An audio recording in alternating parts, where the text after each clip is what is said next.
Hey guys, welcome back to this week's episode. I'm super excited to be here with you all and especially with our guest today. As you guys may remember, last week we covered what makes agencies successful in 2025. Unfortunately, Zach is out today. He's not going to be able to be a part of this discussion, unfortunately. But nonetheless, it's super exciting to have Olivia Wray here with us today. She's actually one of our very own in Advirtis. She's actually been a part of the team since when? I guess the garage days, right, Olivia? Garage days, yeah. And what's interesting, Olivia, her background, she has always been this just kind of ball of energy. I actually know her very personally as well. We're very good friends outside of business, but when she came into Advertis, it was just such an honor to have her part of our team, especially at that early stage in our growth. Because I mean, let's be honest. When any agency owner, you all understand, when you have somebody joining your team, it feels like they have to believe in you in some capacity, especially in the very beginning, right, Olivia? Oh, for sure, for sure. But anyways, Olivia is our head of partner success in Advertis, and she works every day in and day out with our sales team, along with our partners. And I can kind of give a glimpse, but Olivia could really say it better than I could in any way. Olivia, please share something about yourself, and please tell us what your day to day looks like in Advertis. It'd be great to hear. Yeah, I'll give you the day to day first. I mean, really, just the easiest way to explain it is just business development, right? So, anything we talk about from working closely with our partners to helping quote and create strategies for prospects, all the way to even sometimes jumping on calls and educating the client, because that's a big piece as well. And then just making sure that everything's kind of moving like a well oiled machine. Personally, I'm a mom of 4, and we do all the things, but, we've taken a big liking into Taekwondo, so that's something that I do personally that's been really fun. Whoa, watch out. Yeah, right? She's pretty hard. I've seen the videos too. You're like amazing. Like the technique and like the Thanks. strength that you guys have, like you and Chris both, her husband, is just absurd. Like it just scares any of us on the team. We're not going to mess with you guys for sure. Well, I love that. I love that's what I was going for. Yeah, That's what I that's was what it going was. for. Well, thank you so much for being here with me. I hate that Zach could be here to have fun with us, but I'm excited that you are here. And I think today, one of the topics that we really want to focus on is really in line with, from your experience, you're working with hundreds of, well, probably you've talked to thousands of agencies at this point, being, 3 to 4 years in, really understanding like what makes an agency, stand out. Every month you're talking to probably, 30 to 40 different agencies. You can typically tell when one is, more seasoned versus when one is actually like a startup. And I'd like the audience to understand that from an outside perspective, because, as an agency owner myself, oftentimes we think of ourselves as from a marketing perspective, like how do we create influence? How do we create authority in the market? And Right. there's, last week I was mentioning that in our show last week, we were talking about how there was over 100 and I think it's 102,000 agencies here in the US. So what makes the ones that are successful stand out versus the ones that are kind of the newer, just getting started? And honestly, I think even from hearing from your perspective today, what actually, when you're making a bet, when we're partnering with these agencies, how do you know they're going to be successful? Like, what is it that you're looking for? Those types of things. So I think that's going to be our main topic today. And I think with your experience, it's just going to be tremendous. Tremendous. No, I love that question, especially because every agency is so different. Any conversation I have is, even though the services typically remain the same, right? There's a few variations, but at the end of the day, every agency operates so differently. So, to your question, the easiest way that I spot an agency that's well established, and this is usually a key factor for me, is seeing that they already have broken departments. So when I look at an agency and I'm looking at how their agency is structured, especially when it comes to like their employees and who they have working for them, I'm looking to see, do they have a PPC department or an SEM department? Do they have an SEO department? And then do they have somebody that's leading that team? Do they have a director of operations that's kind of overseeing these projects? Same for the business development side, right? You're going to have account managers as well. But just kind of seeing those segmented out is a huge factor for me, at least from my perspective, to be able to say, oh, okay, they're well established because they're able to kind of break that apart and everybody has a clear focus. That's so true. And honestly, what's interesting is, talking to an agency that's just getting started, oftentimes they don't even have like what I would call a department. So Right. you can Everybody tell, like, wears different hats. And yeah, we've been there, right? oh, It's 100%. Yeah, so when absolutely. you see that, and even if it's not at a large scale, right? Even if they just have an operations department set aside from sales, it still shows you that they're making moves. They're doing big things and they're growing. So that's usually telling me, all right, they're on the road to success here. You actually bring up a really good point when it comes to like wearing many hats. I know in the beginning of Advirtis, part of Zach and I, when we first started the company, we had to wear a lot of hats before we even brought you and Josh and anyone else into the company. Essentially, as an owner, you have to kind of, especially in a service based company, you kind of have to start and then essentially fire yourself in each role and kind of move on and try to get to the higher points. And, oftentimes, when you're talking to a new agency owner, they're oftentimes wearing a lot of hats. Do you agree with that? Or like, what does Oh, that typically look like? 100%. Yeah, 100%. And that's usually how you can tell where they're at in their journey of an agency. It's not even how long they've been in business. That's usually not something I typically look at. It's trying to pick apart like what are they doing? What's their key focus as a business owner? And then kind of seeing where we can come in and help and allow them to be able to grow and do that together. Also, like what they're hoping to get to. I think that was another thing that I noticed early on when I was kind of in the role of sales was when I was talking to these agency owners, it was like, hey, like, what are you hoping? What is your goal? Like, are you hoping to run this thing like at all times? Are you hoping to work yourself to where you get to a leadership role? You don't have to be working in the day to day, or do you want to sell or do you want to build to scale, like to where you have a team doing everything? Like, what is it that you want? And I noticed that in the very beginning myself. And oftentimes agency owners didn't even know what they wanted. Right. They're I like, agree. yeah. All of the above. All of the above. Yeah. And that's, Zach and I touched on this briefly last week, but what's interesting is as an agency owner, you don't even think about the future because you're like, can I even just do this thing? Like, So you have tunnel vision right now. So it's like you're all in on what you're doing. So it's really hard to like get that bird's eye view and look, 30, 60, 90 days ahead because you're so inundated with the work right now. exactly. And and that's part of the journey, and that's Yeah. part of you growing. But there is a part where you have to kind of step out of that and take the risk to hire someone come in to replace you. And that's oftentimes in my experience working with these agencies, that's where they would typically struggle. And, Zach and I touched on this last week just briefly, but these agencies, sometimes they're a glorified freelancer with an LLC, so Yeah. and that's okay. If they choose that's the route they want to take as a business owner, there's nothing wrong with that. That's just part of their journey. But I would even venture to say it's like sometimes they just need a little guidance. And that's kind of what we do in Advertis, isn't it? We just kind of help guide them to get them to those goals. So, talking about that, when you're a newer agency versus a more well-established agency, how can you tell the difference in a more well-established agency? What does that conversation look like typically? For a well established agency, the conversation is usually very straightforward, right? So typically it's they know what they need.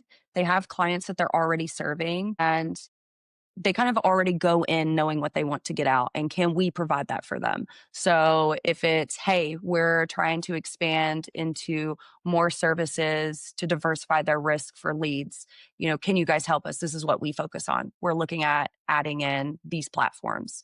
They already kind of have that mapped out as far as strategy and what they're trying to accomplish, whereas with smaller agencies or startups, it seems that they're looking for guidance on just help. Like, we know that we need to do advertising, or, we do branding, and Yeah. we know that we need to do ads. I have no clue where to start. Can you help? Hmm. And that's usually the difference. More established agencies have that mapped out usually, and it's easier to kind of talk about their needs and where we can fit in. Yeah, we were just in our Monday call, and Kellyanne was talking about how, some of these agencies, like she's getting into sales calls with them and their clients and is just trying to help them get the thing to the close, really, and educating their clients. Whereas I think a lot of these larger agencies we're partnering with, they don't even bring us in until the client is like sold, basically. And sometimes never, Yeah. sometimes If never. ever. Yeah. And that's another thing. It's like, usually they show up and they're like, "Hey, we got like 10 accounts. Are you guys ready?" We're like, yeah, let's go. Let's move." And that is a true difference. And I think it's because of the experience that happens over time. It's like you kind of you learn, and I would even share that a lot of these agencies who are more established, they have a network of vendors that they typically like to work with in different service lines to diversify their risk. you know um, Absolutely. my favorite are the ones who've been in business for a while. They've had a really great team, and the owners are looking to sell, so they're trying to like diversify their risk, and so they actually start outsourcing to companies like Advirtis. I mean, they say, "Hey, there's a lot of risk in having overhead, so we're trying to mitigate that risk in this season where we're trying to actively sell, or we're trying to actively, over the next few years, we need to minimize our expenses." So they like partner with a white label vendor like us. And, we've had one agency in particular, which I'm sure you're familiar with. I'm not going to say their name, but they had like 70 or 80 employees. And then they had to let go of like a few of them during the pandemic, but also because they lost one of their major clients because of a mistake that was made. They had to let go of like 8 to 10 people on their team. I remember that. Oh my gosh, that's terrifying as a business owner, you know? And when they tried out like 20 other vendors to try to replace that team, and they were committed, but Absolutely. I was going to say, to that point, something that is also easily identifiable is the more established agencies are not afraid to take risks.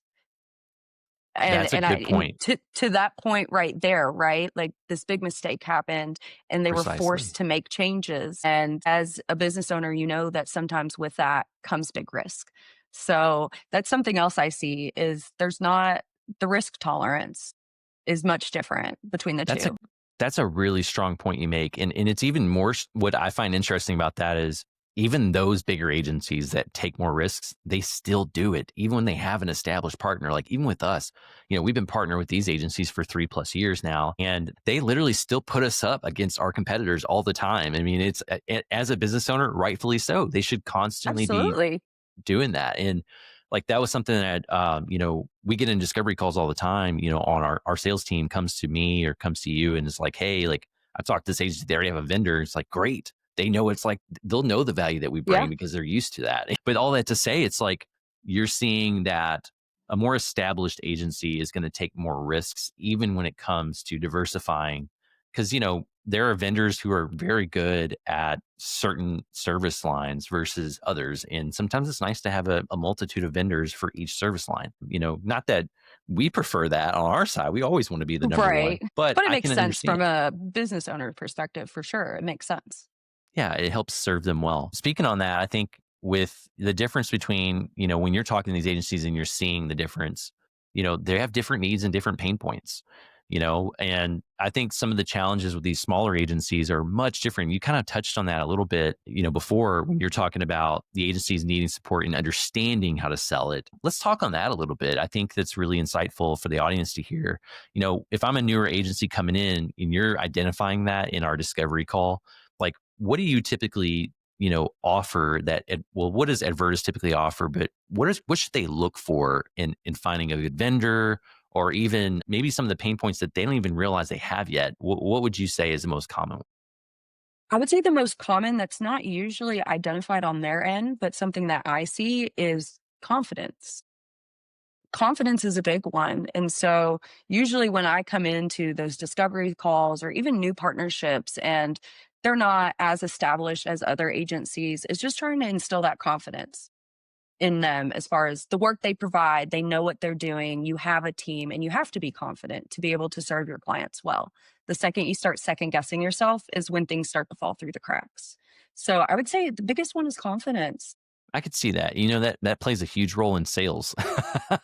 It does. It does. And I always come from a place of education is huge, right? Most clients look to their agencies to be the expert. So that requires us to have a different level of thinking and to really come in and look at things holistically instead of just at face value.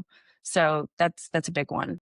It's interesting you bring that up. As a new business owner, you may not often think that because you're like, it took a lot of confidence to start my own business. And even when Exactly. but when it comes down to the nitty gritty of actually getting a sell, like to sale, sell, I think what happens is we get kind of either you're really good at sales or you're really not. And, identifying that weakness and then trying to sharpen that tool is super important. But, that's also really helpful in what I learned in my sales career was bringing the right people to the table. Um, Absolutely.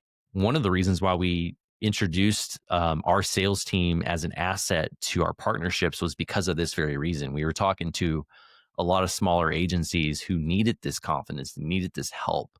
And so that's why our team actually comes into the agency now and actually helps them facilitate the sell, educate their client, talk about the actual data behind the metrics before we even get to the sell, right? And it's because we've seen that as a really strong pain point in these smaller agencies. And I would also share that most agency owners are not the best at sales because they've been in marketing most of their life. So, Right, right. and I think you've seen that too, in the sense like how they kind of go to market is great, but then when it's time to actually try to close the deal, that they typically have a little bit of a struggle, and that's why we come in and try to help them out. Yeah, that's what our team's for. And I was gonna say too, like the confidence as well as the risk tolerance really goes hand in hand. So you see it with these well-established agencies, right? Like if they have a good conversation with us or even another vendor, they're gonna pull the trigger. They're gonna give them the chance to either rise to the occasion or not. So I think that's kind of where you can see that risk tolerance and confidence come in because you'll never know if it'll be a good fit if you don't try it out. And that's usually the pitch anyways, right? We can talk the talk all day long, but until we work together in some capacity, you don't know how we work, and we have to show you that. Preach it, girl. Preach it. I feel that. Well, it's also like I don't know, as they're trying to establish that confidence. Like I was talking with one of our other sales team members. I think it was maybe Friday, and we were talking about what does it look like to invest in a new partnership. And oftentimes, it's just helping them build that confidence in our service lines, right? Like when I was in the life safety industry, we had reseller partnerships, and very similar. Obviously, that's the same thing we're doing here in Advirtis, but we call them channel partner sales, but the biggest thing was we had to go into the room and talk to all of the sales reps of that company and bestow confidence into them to resell our services because they're used to selling their own services or whatever Right. it is, but they're not necessarily used to selling your services. And so that is a challenge that we have in the white label space for our partners that our sales team has been trained and works really diligently with them to make them feel that confidence. So that's a really good point you brought up. What about the larger agencies? What kind of pain points do you often see with those bad boys? Honestly, it's usually from a fulfillment standpoint. I have this work, we're scaling, or now we wanna introduce programmatic. We don't wanna do this in-house anymore, so this is what I need. Can you do it? Okay, you can? Well, here's a test. Let's do it. It's usually the pain point of just growth, right? And or keeping talent. I mean, that was one of the biggest things when Advertis was founded, that it was the great resignation. So I still see that with well-established agencies. It's hard to find good talent. So they look to vendors for that. Well, oftentimes the good talent ends up going and working for themselves as freelancers to Right. agencies. It's Exactly. like a circle, man. But it's true. I mean, I know several larger agencies who've lost some of their best talent because they went off on their own. And it's the kind of the beast of our industry and marketing. And, you know, it's also, I think, quality of talent too, right? Like when we started Advertis, we were very blessed and fortunate to meet people like Olivia and Josh and, other people on the team specifically. And, we're kind of spoiled in the beginning because we didn't have to search hard for you guys. You're kind of within our network. And I mean, obviously you and I were friends, funny enough, but it's what's happened now. Like if you do a job posting, like we had to learn this the hard way ourselves.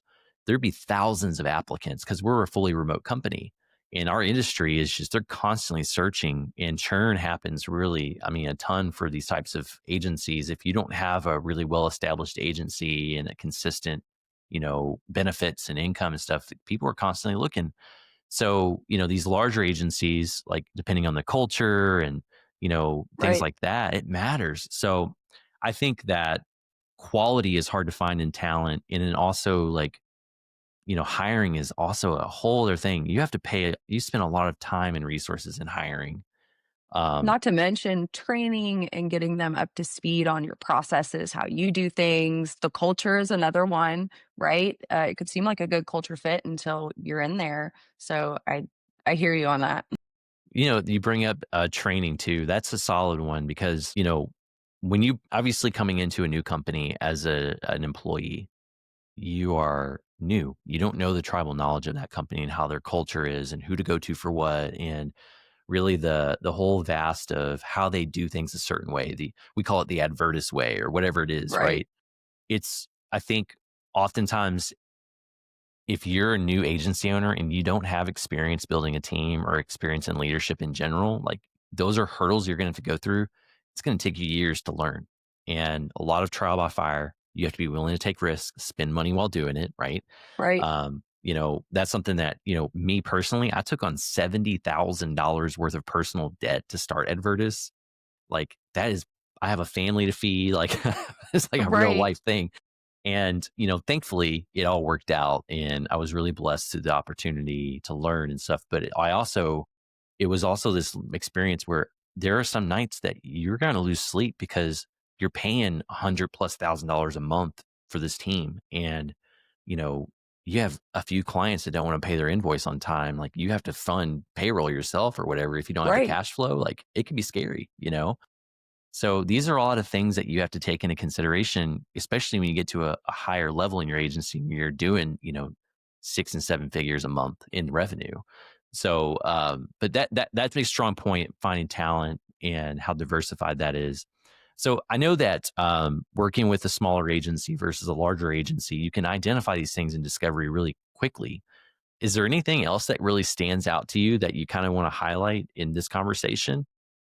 As far as looking for more well-established agencies, Either or, like, anything that really stands out as far as a pain point when it comes to a smaller or a larger agency. the pain points just vary. I think it just depends on where they're at in their agency journey. Sometimes it's service based, right? They already have, and I've even seen smaller agencies that have numerous clients, and sometimes the pain point is pricing. Yeah, true. They've undersold themselves. They could have a pretty decent book of business, but that's where that confidence comes in, right? And you want it's Yeah, like this balance between wanting to be competitive in the market, but you don't want to sell yourself short. But then you kind of get to this crossroads, and so that's true. another pain point I see with some smaller agencies that aren't as established. It's funny you mentioned that. I think I've seen when it comes to that, like especially the service lines, a lot of agencies, especially the more established ones, they are like, they don't tell their clients they do everything anymore. Like they're like, no, like we have a partner for this. I would Right. even argue that a lot of them don't even they share with their clients who we are. We're not even white labeled, and that there's probably reasons behind that. We talked about this a little today in our Monday call, but it's variation of our authority in the space. A lot of companies know us now for who we are because of how much work we've done, how much revenue we've generated, and also like these agencies are like, I just don't want to deal with it and I don't have Yeah. to. And the smaller agencies, they're trying to learn these services. So they're trying to build that credibility. And so a lot of the smaller agencies will use us for like our case studies and things like that because they're part of our team or we're a part of their team rather. So it makes sense, depending on the current needs of that agency and the pain points, like it just really varies. So I know when you're talking with them, a sales approach and also, you know, I say sales approach, but the way that we've trained our sales team in Advertis, which you're very much a part of is, how we approach these agencies is really from how can we help them? Like, what can we do to actually serve them well? And we're a Christian based company, so that we believe in servant leadership.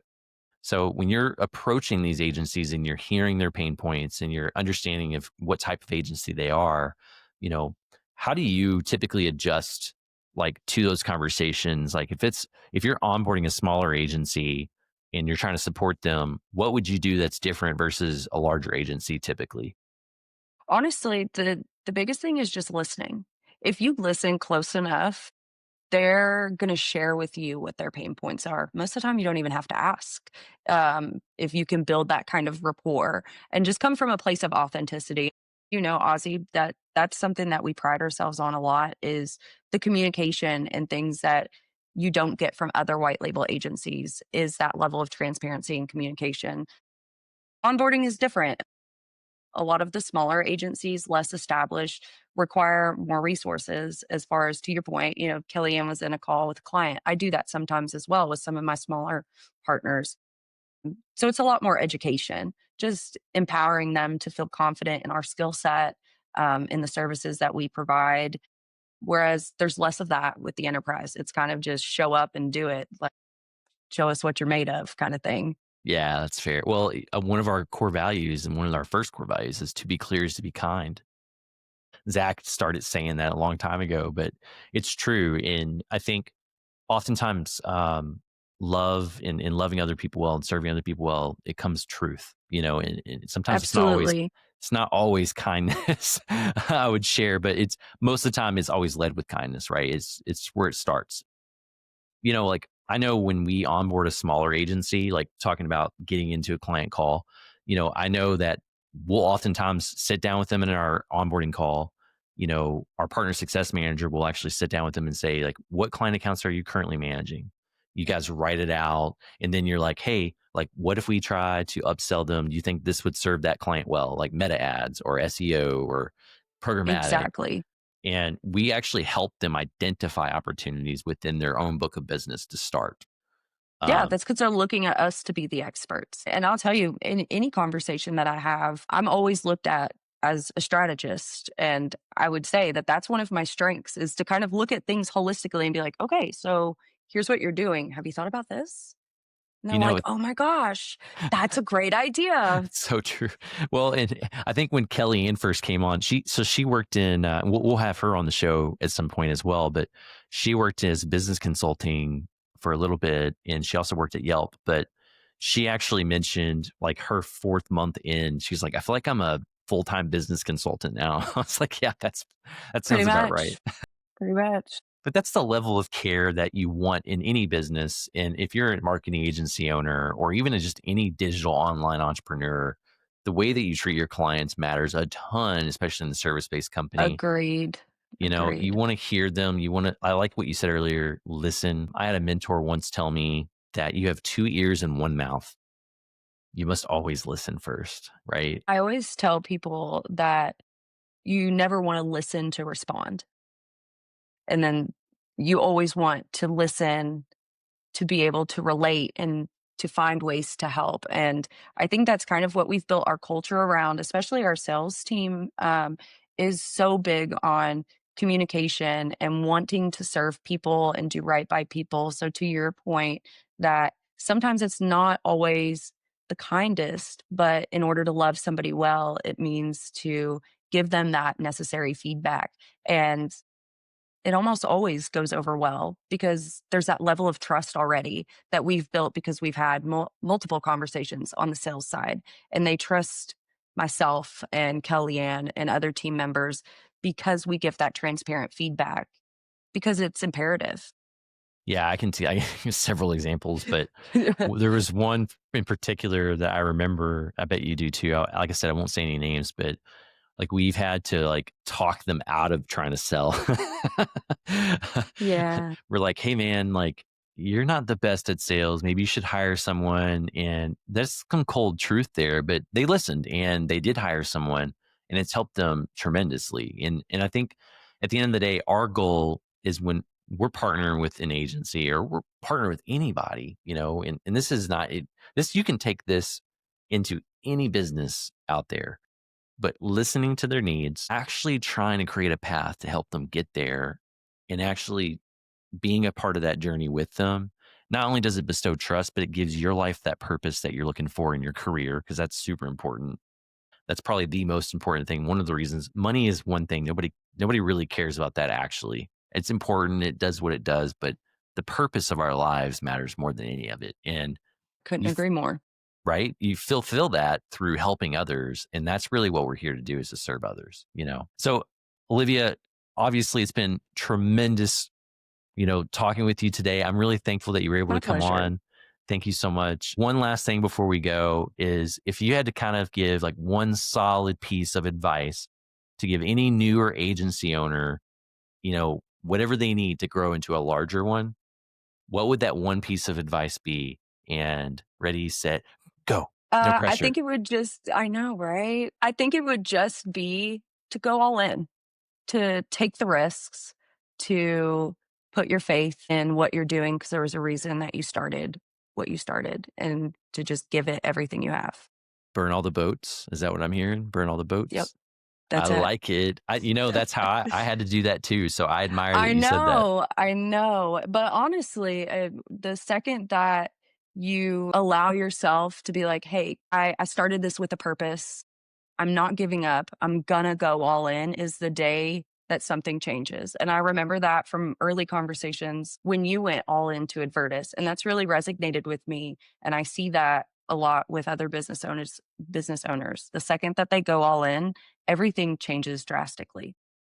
There you guys go. There, she said it. If you're on the fence and you're thinking about it, just do it. Burn all the boats, go all in. That's the thing preventing you from growth, of you not going all in. So this woman speaks to literally hundreds, if not thousands, of agencies in her career, and she can tell you exactly how it's straightforward. Burn all the boats, go all in. I love it. Thank you so much, Olivia. Obviously, going to Yeah. have you back on later. And guys, tuning in next week, we're going to talk some more. Be sure to tune in. Follow us on LinkedIn, follow us on YouTube, subscribe to us here. We're just trying to get started here. We want to do this to serve you. And thanks again, Olivia. Really appreciate it. My pleasure. Happy to be here.